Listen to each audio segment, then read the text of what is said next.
इसरो ने आदित्य L1 को ऐसा दौड़ाया कि देखता रह गया चीन। पूरे 26 मिनट तक थमी रहीं वैज्ञानिकों की सांसें, लेकिन फिर आदित्य सूर्ययान की दहाड़ सुन झूम उठे इसरो की टीम। दोस्तों, 15 सितंबर के दिन रात के करीब 2 बजे, जब पूरे देश के लोग गहरी नींद में सो रहे थे, तभी इसरो की बेंगलुरु ऑफिस में डर और चिंता का माहौल छाया हुआ था, क्योंकि वैज्ञानिक आदित्य सूर्ययान का पता पाए जा रहे थे और आदित्य L1 को सबसे कठिन कमान देने वाले थे, जिससे आदित्य L1 धरती को अलविदा कहने के लिए पृथ्वी की आखिरी कक्षा में प्रवेश लेने वाला था। आदित्य L1 के इंजन चालू करते ही रात में करीब 26 मिनट तक इंजन को चालू रखा गया और फिर आदित्य सूर्ययान ने वो कर दिखाया जिसको देखकर दुनिया भर के स्पेस एजेंसी भी हैरान रह गई। इस काम को अंजाम इसरो के बेंगलुरु हेडक्वार्टर में बैठे वैज्ञानिक दे रहे थे। लेकिन अब आपके दिमाग में यह सवाल आ रहा होगा कि आखिर इसरो को रात में ही आदित्य सूर्ययान के इंजन को चालू क्यों करना पड़ा, और इसके बारे में इसरो ने रात में ही ट्वीट करके जानकारी भेज दी। इस समय आदित्य सूर्ययान पृथ्वी की लास्ट ऑर्बिट में प्रवेश कर चुका है और काफी तेज रफ्तार से अपनी ऑर्बिट में आगे की ओर बढ़ रहा है। दोस्तों, जब से आदित्य L1 पृथ्वी से अपनी मंजिल की ओर निकला है, तब से लोगों के मन में सवाल आ रहा है, आखिर कब सूरज के पास जाकर आदित्य मुसाफिर जानकारी और तस्वीरें भेजने वाला है। हम बताने जा रहे हैं कि अभी इसने क्या खुशखबरी दी है, और साथ ही आपको यह भी बताएंगे कि अभी पृथ्वी से कितने किलोमीटर दूर चला गया है और सूरज के L1 पॉइंट पर कब तक पहुंचेगा। चलिए दोस्तों, इस वीडियो में आपको पूरा डिटेल में इसके बारे में जानकारी देते हैं। हमारे आदित्य सूर्ययान को 2 सितंबर 2023 के दिन श्रीहरिकोटा के सतीश धवन स्पेस सेंटर से सफल उड़ान के लिए रवाना किया गया था। आपको बता दें कि आज के दिन इसे अंतरिक्ष में भेजा जाएगा और अंतरिक्ष में जाते ही यह काफी तेज रफ्तार से धरती से 15 लाख किलोमीटर दूरी पर स्थित L1 पॉइंट की ओर बढ़ेगा। पृथ्वी की कक्षा से निकलने के बाद इसका सफर इतना भी आसान नहीं होने वाला है, क्योंकि पृथ्वी से 15 लाख किलोमीटर दूर स्थित L1 पॉइंट तक पहुंचने में काफी ज्यादा समय लगने वाला है। सबसे बड़ी बात यह है कि यह सीधे ही L1 पॉइंट पर नहीं जाएगा। L1 पॉइंट पर स्थापित होने से पहले यह थोड़ी और दूर आगे जाएगा और उसके बाद यह एक बार और ऑर्बिटिंग करेगा, यानी कि एक बार अंतरिक्ष में ही गोल चक्कर लगाकर अपनी स्पीड को काफी ज्यादा कम करेगा, क्योंकि इस समय इसकी स्पीड ज्यादा होगी, जिससे इसको एक बार में L1 पॉइंट पर स्थापित नहीं किया जा सकता। अंतरिक्ष में एक बार गोल चक्कर लगाने के बाद यह पुनः L1 पॉइंट पर आकर स्थापित हो जाएगा। इसमें भी बेंगलुरु के हेडक्वार्टर में बैठे वैज्ञानिक इसे कमान देकर L1 पॉइंट पर स्थापित कर देंगे।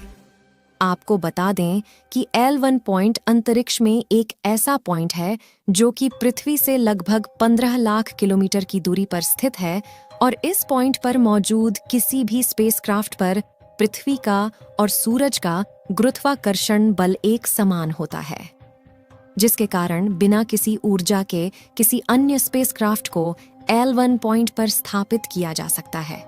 और L1 पॉइंट लगातार बिना किसी रुकावट के सूरज की स्टडी करने की अनुमति देता है।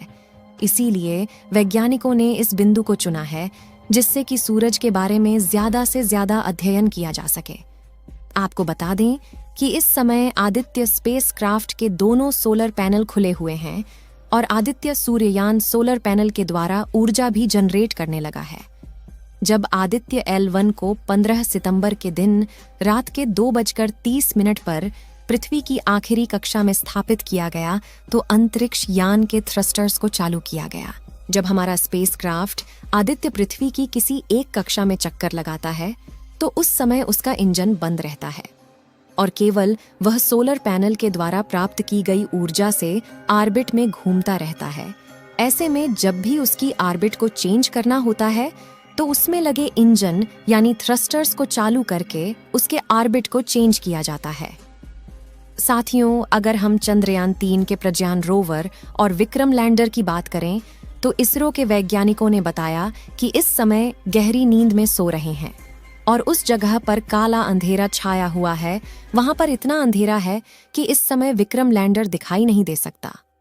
चांद के दक्षिणी ध्रुव का तापमान इस समय -250 डिग्री सेल्सियस के करीब है। इतनी कड़कती ठंड में भी हमारा विक्रम लैंडर गहरी नींद में शांत से सोया हुआ है। और इसरो के वैज्ञानिकों ने बताया कि 22 सितंबर आने वाला है और फिर से यह दोनों चांद की सुबह का इंतजार कर रहे हैं। आपको बता दें कि चांद पर सुबह होने पर जब सूर्य की किरण इनके सोलर पैनल पर पड़ेगी तो इनकी बैटरी चार्ज हो जाएगी और उसके बाद यह पुनः फिर से चांद पर खोज करने के लिए निकल जाएंगे।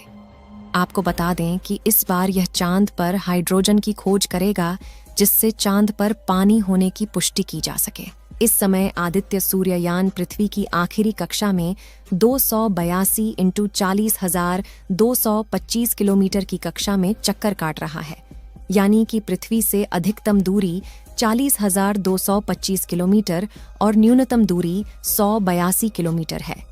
अभी 110 दिन के सफर के बाद आदित्य ऑब्जर्वेटरी पॉइंट के पास पहुंच जाएगा। अब आपके मन में सवाल उठ रहा होगा कि सूरज की स्टडी करना इतना जरूरी क्यों है?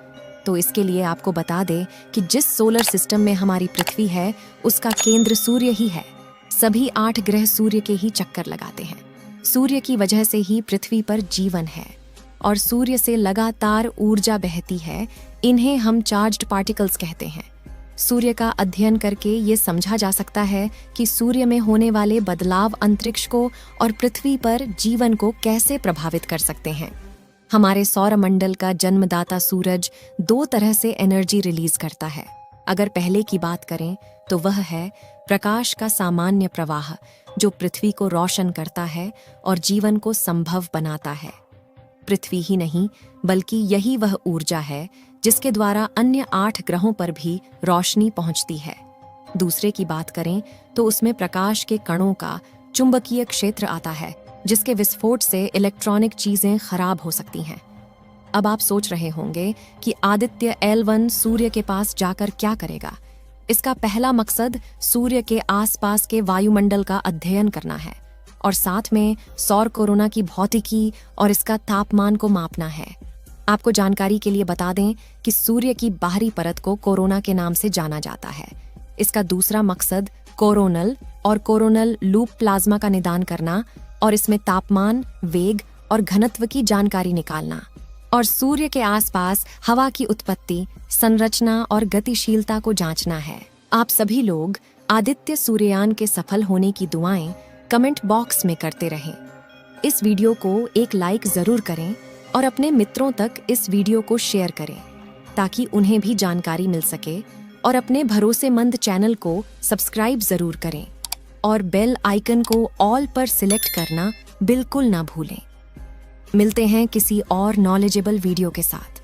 वीडियो को अंत तक देखने के लिए धन्यवाद।